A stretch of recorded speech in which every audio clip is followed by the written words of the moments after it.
Hello everyone, peace be upon you. Before we begin, don't forget to hit the like button and subscribe, and stay with me until the end of the story.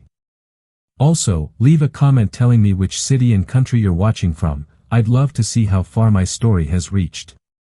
For those of you who have already subscribed, I sincerely wish you good health, ease in all your affairs, abundant blessings, and may all your hopes and dreams come true. Amen. Now, let's begin the story. The California sun sat low and fierce over Pacific Ridge, painting the surf in white teeth and gold. Candidates lined up on the beach like a swarm, boots sinking into hot sand, breaths sharp in the salt air.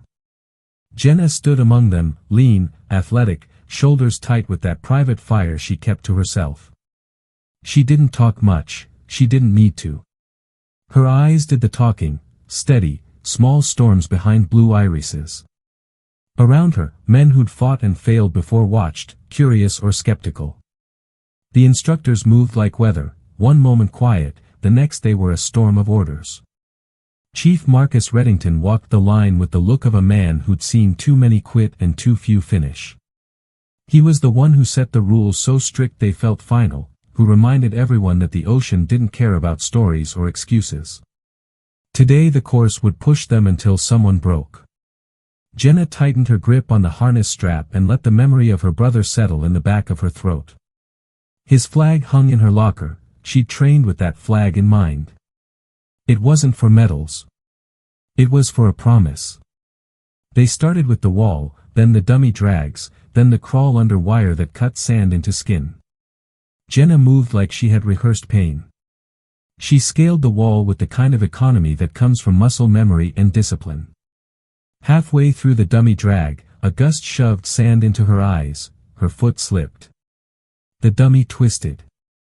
The weight slammed down. A crack rang out that was too clean and too awful. Jenna's left arm bent the wrong way. Pain came bright and immediate, a white-hot signal that made her taste metal. Medics swarmed. Instructors barked. The line kept going, rules were rules. Jenna lay in the sand, vision swim, feeling the bone press under skin. Don't move, a medic hissed. But movement is what she knew. When Chief Reddington crouched close and said, "Flat, you're done," she surprised herself by answering, "No," the word left her like a small weapon. They patched her up and took her to Camp Horizon's medical tent. Commander Evelyn Park examined the X-rays with the practiced calm of someone who told soldiers to quit and had watched them refuse. Jenna listened and argued like she'd rehearsed it in the dark. "I'll stay," she said. "Limited duty. I'll train with one arm." The doctor's eyes found something stubborn and maybe foolish.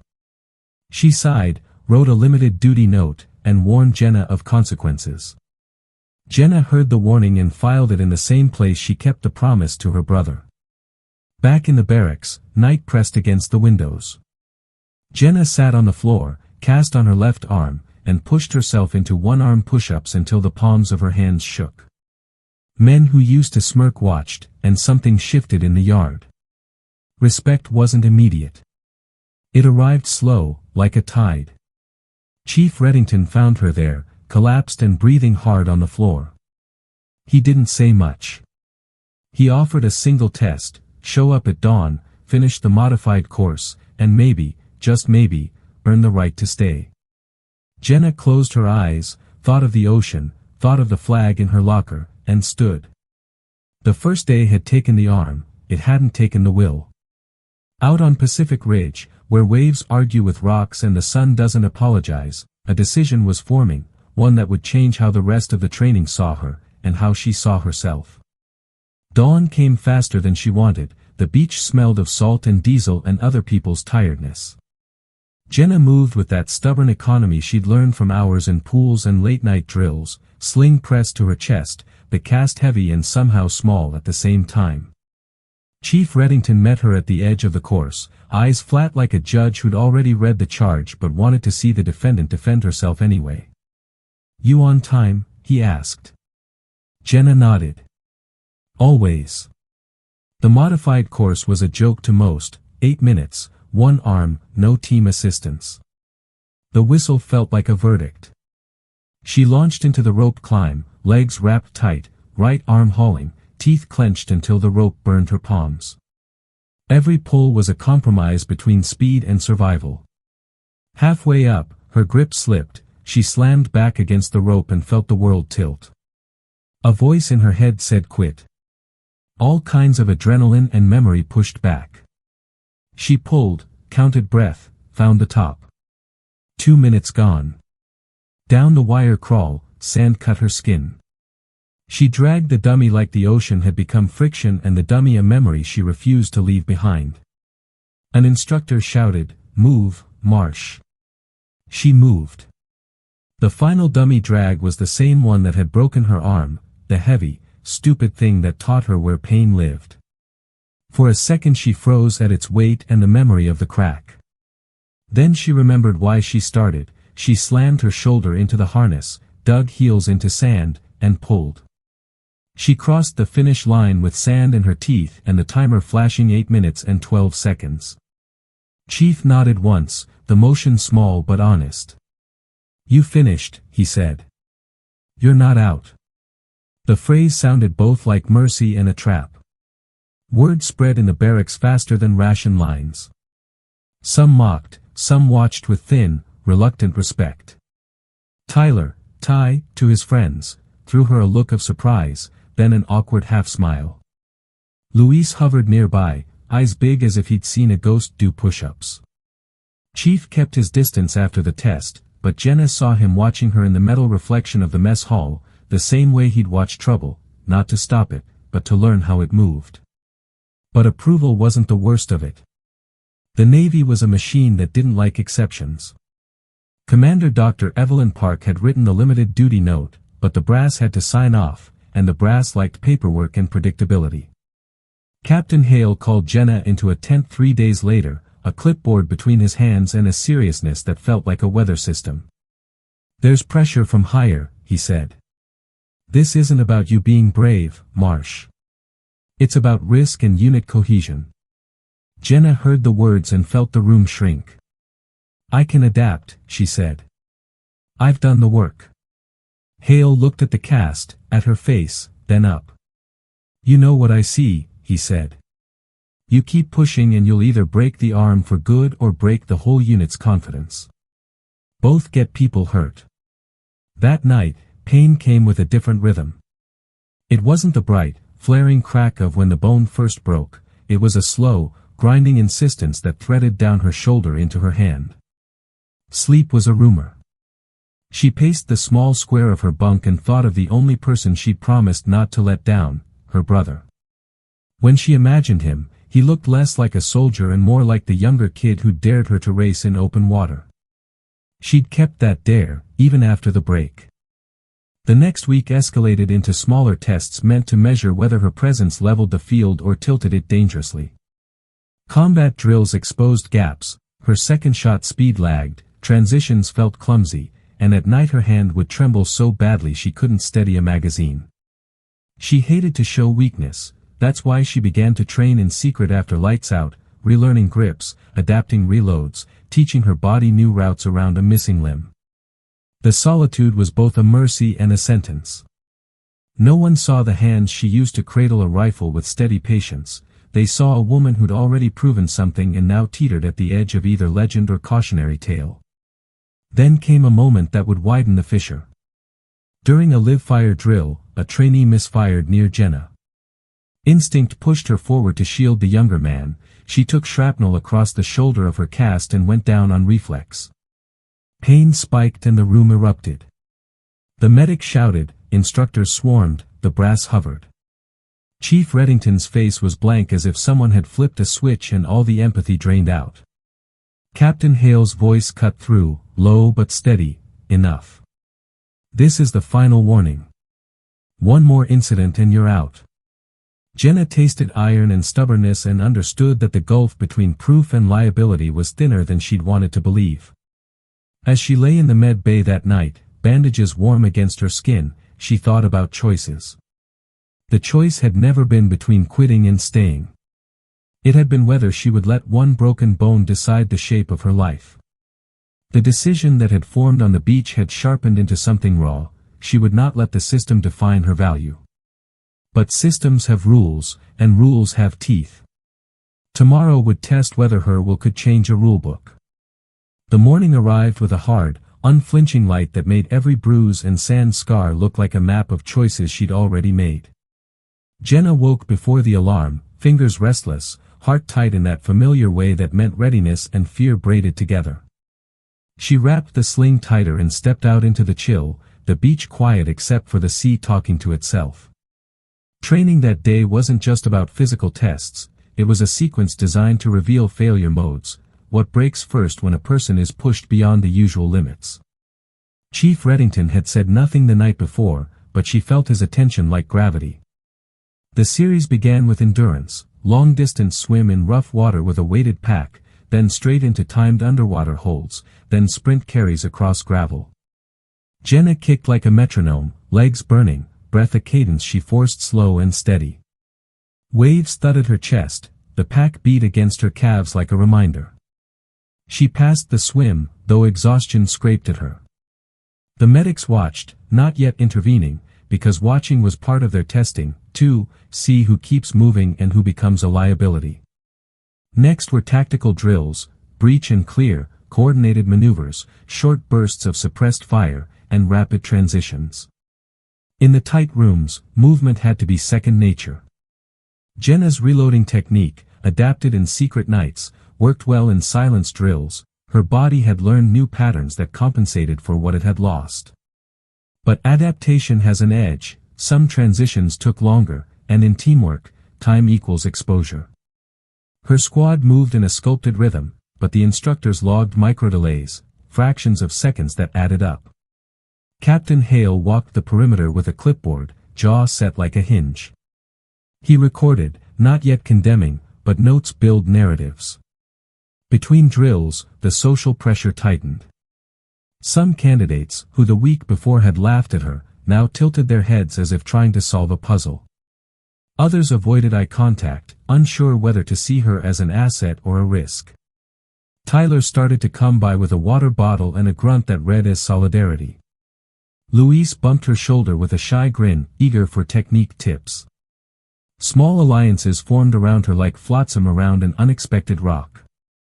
They didn't erase the whispers, but they built a small island of loyalty that mattered in an ocean of skepticism. The week's heat culminated in a field exercise meant to simulate hours of operations with limited rest. Teams were blindfolded, dropped, and required to navigate by compass, secure a mock target, then exfiltrate under time pressure. Jenna and her squad lost sleep, and a haze of exhaustion crept into decision-making. Halfway through, as they crossed a rocky ravine, Tyler twisted his ankle hard. He swore under his breath, then looked at Jenna with that look that had become less surprised and more trusting. "Go," he said, voice tight. "Leave me." Jenna froze. The training manual's lesson was clear: prioritize mission, leave the weight. The other trainees argued briefly, the team fracturing on the edge of panic. But Jenna had never learned to abandon something she started. She had a different calculus now. She hoisted Tyler over her shoulder, using a saddle technique she'd practiced on dummies and then on her own late-night drills. Every step was pain, the cast chafing, nerves a dull cry down her arm. The ravine seemed endless. Her breath came in short, gritty bursts. The squad moved as a single organism around them, some helping balance, others covering the rear. They made the extraction point, and when the flare rose, exhausted relief washed through Jenna like cold ocean water. The instructors watched, notebooks full. Chief Reddington said nothing for a long moment, then he nodded once. It wasn't praise so much as recognition that she'd moved the metric that mattered: she had kept the team together. That night, inspection reports hit the briefing board. Officially, her performance was mixed: excellent leadership in rescue and morale, measurable delay in individual tactical metrics. Captain Hale called her to the tent again. "You understand the dance you're asking us to do," he said. "We evaluate on standards. You pushed some and bent others." Jenna met his eyes, voice calm. Standards mean life, she said, but so does not leaving a man behind. He looked away, jaw tightening. There's a difference between heroism and recklessness, he said. You are walking a thin line. Thin lines have a way of cutting eventually. 2 days later, during a night exercise with live simulated casualties, an explosion rattled the dark, a controlled charge that sent simulated shrapnel into the dust. Jenna's instincts brought her forward. A trainee was feigning severe hemorrhage. Jenna knelt, applied pressure, stabilized airway, and held until medics arrived. Hands moved with practiced certainty despite the ache in her shoulder. She had learned not only to compensate physically, but to make decisions under pressure that prioritized people over arbitrary timetables. When the debrief came, the room was split between awe and concern. A senior officer summed it succinctly: "She's exceptional in a crisis, but she degrades our tactical tempo." It was both verdict and paradox. Jenna sat stiff, the weight of two realities balancing on her chest, the pride that came from saving a teammate and the bureaucratic machinery that measured everything in checkboxes and risk assessments.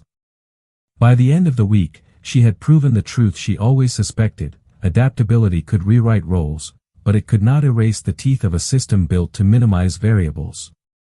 The question was no longer whether she could perform, it was whether the Navy would let her do it outside conventional metrics. Jenna lay awake that night, counting the small victories and the recorded hesitations, and felt the quiet, steady burn of resolve. If the system couldn't see new value, she'd have to make them look. The call came 2 weeks after the reports hit the board: an urgent deployment, quick in and out, a high-value extraction in Zarak Valley. Jenna read the mission brief in the tent light, every line a sharpened instrument: insertion at 0200, roof teams, fast breach, extraction within 30 minutes. Captain Hale looked at her when she finished. "You're Overwatch," he said.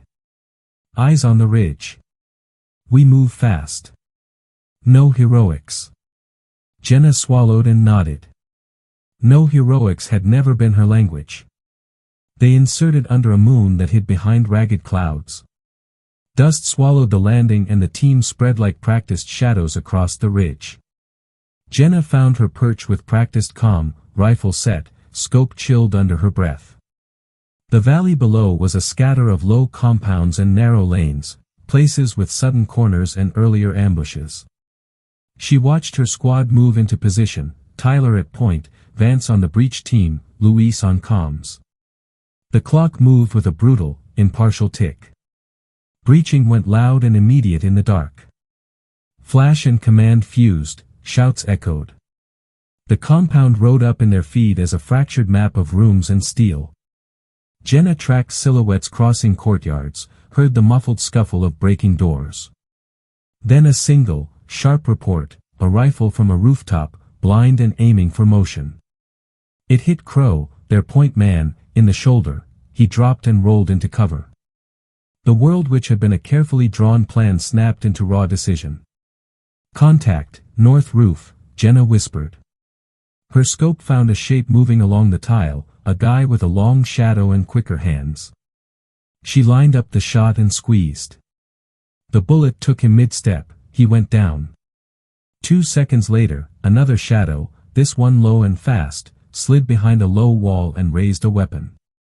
Jenna pivoted, throat clenched. The fight was a jag of noise now: yells, the metallic bark of suppressed fire, the smell of dust and adrenaline. Then came the scream, a different kind of sound that unstitched her focus. Tyler. She saw him through the heat ghost of movement, his body moving oddly, collapsing against the compound wall. A grenade, or something worse, rolled into the alley between their teams, a molten moon. The decision split the air: push the mission and move, or stop because a man lay bleeding in the dirt. Training said prioritize mission. Brotherhood said leave no one. Jenna did what she had always done when metrics and measures failed her: she chose people. She dropped from her perch and moved low, firing on the move to keep suppressing angles, and then she cut across the open with everything she had left. Bullets pinged off concrete and she felt one skim the edge of her cast, a white-hot streak that made old fear bloom. Tyler's face was a ruin of grit and blood, he was conscious but barely. He grabbed her arm, Jenna, and she shoved him up on her shoulder with a precision bred from countless nights improvising ropes and dummies. The grenade smoke washed the alley, voices blurred into a tide. "Move," someone barked. Vance was there, ripping a strap, dragging cover over them. The team formed a machine around the injured man, and for a raw, sacred second, the mission became a private rescue. But Zarak Valley doesn't pause for anyone's tenderness. From the compound wall came a cascade of fire, and then a figure leapt from shadow, a fighter with a knife and a speed that made Jenna's blood go cold. He closed on Vance, brutal and sudden. Jenna spun, reached with the cast like a crooked anchor, and collided with the attacker. The knife sliced air, the attacker lunged. Jenna grabbed the wrist, twisted. Bones protested in a language of their own, old breakage, new shock, but she held. Momentum rolled them, and for a breathless second she had the man's face in the dim. He was younger than the paper suggested, eyes wild in the flare of conflict. The knife fell. Jenna used the man's weight to pin him, and Vance finished it with a hard, efficient strike. The team exhaled as one. For a moment the valley held its breath, as if the world was surprised nobody had finished them off. Then movement, a shadow from the east, faster than their intercom could call, an ambush. The ground thundered with boot and shot. Jenna felt a hot pop at her shoulder, an old line reopening under the cast. Pain shot like lightning, and then the world narrowed to the taste of metal and the pressure of Tyler's hand in hers. "Hold on, Ty," she said, though her voice sounded like it belonged to someone else. He was pale and burning with fever, eyes half-lidded. "Hold my shoulder, keep pressure." The team worked like trained limbs. Harris and Vance moved the injured to cover. Louise called for exfil. Jenna crawled with them, cast dragging, every movement a negotiation with pain. The sky lightened with the first false threads of dawn, and helicopters that were supposed to be their salvation screamed in, rotors cutting the valley into strips. Extraction should have been clean. It wasn't. A burst of concentrated fire from a stand of trees took the lead of the extraction team, shredding cables and sending sparks into the air. Men fell, a stretcher ripped. In those seconds, time refracted into a single crystalline truth: if the platform failed, they would be stuck. Captain Hale's voice came through like a command from the hull of a ship: Plan B, move to secondary LZ. The LZ was longer, exposed, and the route would take them by an alley where Jenna had watched a child play hours before the insertion. She knew every inch of their route because she'd scanned it at dusk and memorized the angles like prayer beads. She also knew the secondary LZ put Tyler's wound in the path of potential crossfire. "Cut left," she said, not asking. Her words were a shove. "Cover me." They moved like a single organism again because they had been forged into one in sand and weeks of late nights. Jenna took the lead across open ground, cast heavy, blood warm at the edge. Bullets found them, chewing into dirt, and Jenna felt a searing stutter at her forearm. The cast cracked under volley, a hot, nauseous spray of pain followed. She kept moving until her left hand went numb, then colder, then a ghost limb that didn't belong. The choice she'd made to run into the teeth of fire had a price. It was paid in immediate currency. They made it to the LZ, bodies thrown against the rotor's wind.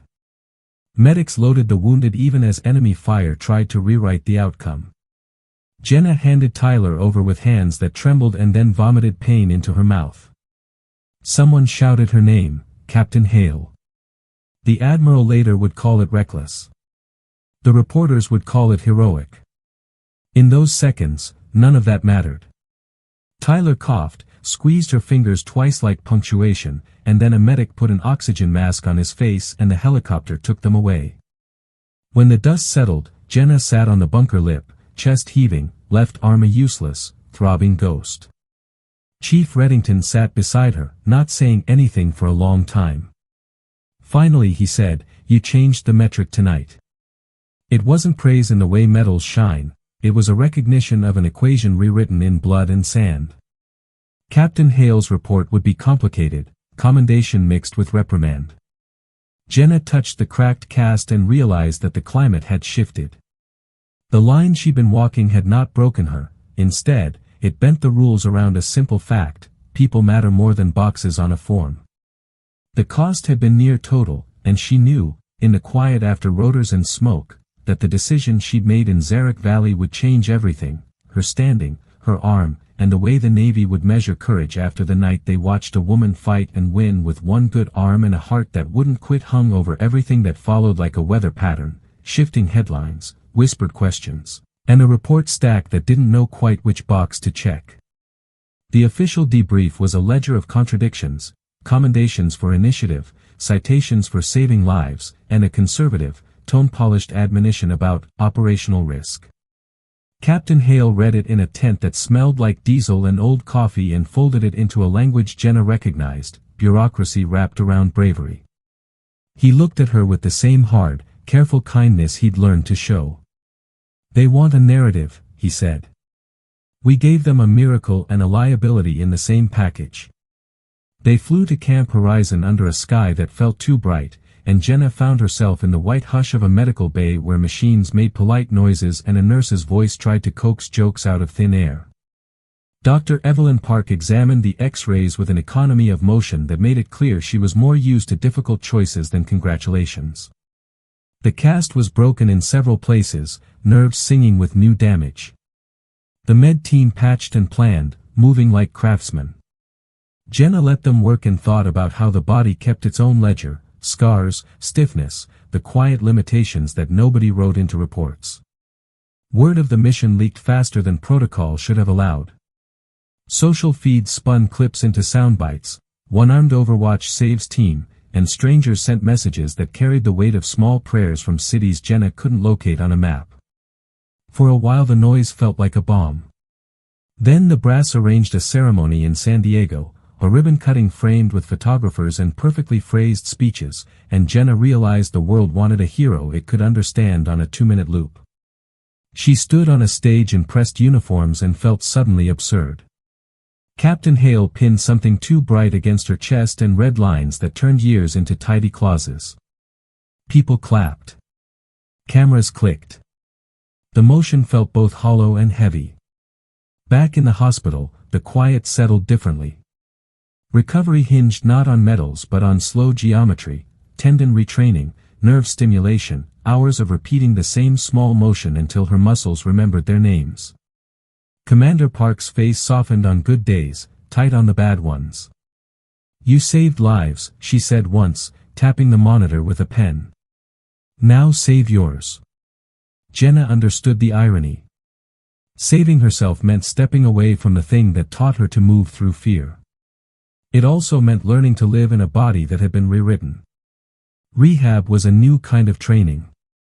No one timed her climbs the way Chief Reddington did, but the exercises were brutal in their quietness: gripping a weighted can with scarred fingers, relearning to thread a needle of motion, accepting that speed could be bought back with patience rather than force.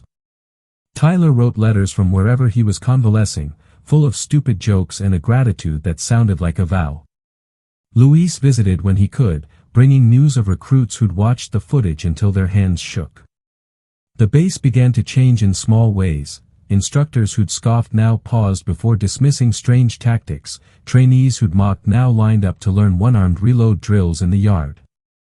Legacy doesn't always come in round medals, sometimes it starts with someone sitting down and saying, "Show me." The Navy's internal review was long and clinical. There were hearings, counselors, and an insistence from a logistics board that rules were there to prevent chaos. Jenna attended with her cast propped and watched men and women argue in words that had no blood in them. Captain Hale testified with a bluntness that read as both protection and confession. Chief Reddington, who rarely spoke for more than a paragraph, said only, "We measure outcomes." Tonight, she saved outcomes. That sentence landed in the report like a stone in water. It didn't erase the risk columns, but it shifted the conversation enough that some corners of the Navy began to ask new questions about adaptability and values. Outside the bureaucracy, real people came. Recruits came with eyes bright and a kind of reverence that made Jenna uncomfortable and fierce at the same time. At Bayview Naval Leadership Academy, a group of new cadets crowded around her during a training visit and asked for practical advice: how to point with confidence when one hand trembles, how to manage recoil, how to ask for help without feeling small. Jenna told them the truth she wished she'd been told: you will be scared. You will be tired. Ask for help because that's what keeps you alive. Adapt, not to prove you can, but so your team doesn't pay for your stubbornness. The public reaction had a life of its own. There were op-eds that praised her grit and those that worried aloud about the precedent she set. A TV anchor asked, smiling polished, whether she'd do it again. Jenna answered honestly, I would, and later felt the sentence like both a confession and a verdict. Actions are simpler than explanations. They ripple outward and people catch different meanings. Months into rehab, the pain eased in some places and settled deeper in others. The scars on her forearm were pale ribbons now, but nerve twinges reminded her at odd moments that bodies keep memories. She learned to sleep on good nights and accept quiet on bad ones. Chief Reddington visited with an old thermos and a look that said he'd been carrying something too. You changed how we think about risk, he said. You also changed how we fight. Jenna sipped the coffee, bitter and steady, and thought of the cost. She had traded certainty for possibility and found the world both wider and lonelier. One evening, sitting on the hospital balcony as the sun bled out over the Pacific, she read a letter from a recruit who'd nearly quit because of fear. The kid wrote about watching Jenna's feed on his phone and how it made him sign up for another round at the wall. You made me try, the line said. Jenna folded the paper and felt something like relief warm inside. Maybe legacy wasn't the trident on her chest or the words in a report. Maybe it was the small, stubborn ripple that moved a person to keep going. By the time she returned to the training yard as a guest instructor, movement in her arm was practical and precise though not perfect. She taught recruits how to pivot, how to make space with the rest of their body, how to keep team tempo even when one player had to change the rhythm. She saw in their faces a hunger that reminded her of the early mornings on Pacific Ridge and the promise she once whispered to a flag in a locker. The Navy still measured in boxes, but the boxes were shifting, slowly, awkwardly, inevitably, because someone had refused to be defined by what was broken. Jenna didn't crave medals anymore. She wanted something simpler, for the next person who cracked a bone or felt like quitting to know there was a path back that wasn't lonely. The system had bit and chafed and tested her, and sometimes it still did. But the night in Zarak had done more than complicate a report, it had altered the equation of what mattered in combat and in training. Papers could argue metrics, but people who have been saved don't debate the value of hands that pull them out of the dirt. Jenna stood at the edge of the training field one morning and watched a new batch of candidates run the course. A girl struggling at the dummy drag met Jenna's eyes and, for a split second, their gazes locked. The girl nodded like a small admission, I'm not done yet. Jenna lifted her hand, two now, half a salute, half a benediction. The girl's nod was small, private, a promise handed down without ceremony. Jenna watched her go back to the dummy drag and felt something settle inside her like a tide pulling out to sea and leaving a cleaner shoreline behind. Years of noise and pain and paper had taught her one stubborn fact: change doesn't always come with speeches. It comes when one person decides, quietly and with terrible persistence, that the map can be redrawn. After the ceremony, after the review boards and the awkward TV spots, life returned to a rhythm that felt both ordinary and sacred. Jenna's days filled with the slow work of teaching, drill, demonstration, correction, repeat, interspersed with therapy sessions that were patient and merciless in equal measure. She learned to move in ways that made her team better, not simply to prove herself. At Bayview she built small modules focused on adaptability, one-handed reloads, balance redistribution, command presence when leadership comes from a fractured body. The modules caught on because instructors saw results. The recruits who trained under her improved their failure modes, they returned to the course steadier, less likely to panic when something unexpected snapped. Chief Marcus kept his distance in the beginning, the way a man keeps his hand near an old wound, cautious but attentive. Over time his visits became routine. He showed up at dawn with overpriced coffee and a dry remark that always landed like a compass reading. "You taught them how to pivot without missing a beat," he said once, watching a group run a drill she'd designed. Jenna didn't need praise catalogued for her, she accepted the line like a gift and then filed it away. The chief had been the axis in her worst nights, his acceptance felt like a clean map. Tyler recovered slowly and with stubborn humor. He sent postcards with terrible puns and better handwriting. Luis, who had once hovered at the edges, became a reliable practice partner, the kind of teammate every trainer wants, steady, curious, unwilling to be dismissed. Their small network became a living proof that the unit could shift and still hold.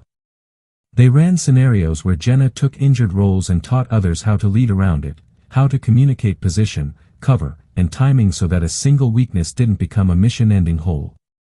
Outside the base, the public stitched its own narrative. Some editorials still fretted about precedent. Some politicians liked the sound of a headline and wanted to frame the story as a symbol of national grit. Jenna politely declined invitations to parade pronouncements. She'd learned that her story meant something different to different people. For the recruit who almost quit, it was oxygen. For the brass managing risk, it was an argument. For Jenna, it was a ledger of debts both paid and owed, to her brother, to the men and women she'd watched fall and to the students who now trained under a new standard. Months became years. The scars on her forearm faded to pale rivers, but the memory of pain remained like a map's contour, readable and useful. She wrote scripts for training simulations and occasionally flew out to counsel units deployed overseas, not to fight but to teach how to adapt in the field. Her presence changed small things, a checklist line rewritten, an instructor asking a different question during debrief, "What did you adapt?" and a rookie learning to ask for help without shame. Those micro-changes didn't make headlines. They made teams less likely to break when the world pressed them. One winter morning, a message arrived with a tone that made Jenna pause, a formal request from the command asking if she would consider leading a pilot program for adaptive tactics across several bases. The initiative would study physical variance, injury scenarios, and command adaptability. It would be bureaucratic, slow, and messy, but it would have teeth. She accepted. The decision felt less like ambition and more like repayment. Someone had shown her a path back when most maps said none existed. Now she could help redraw maps for others. The pilot was a fight against institutional inertia. Meetings multiplied, arguments about risk metrics and readiness charts filled rooms. Jenna learned a different kind of patience, how to translate what she knew into slides and evidence, how to let numbers and testimonies carry the heartbeat of a human choice into a paper form the brass could hold. She spent long nights compiling case studies, recording drills, and gathering testimonies from the trainees who credited their second chance to techniques she'd taught. The work was slow and often infuriating, but it had resulted in a way that felt honest, a new appendix in training manuals, a footnote in doctrine, a line item that acknowledged adaptability as a measurable asset.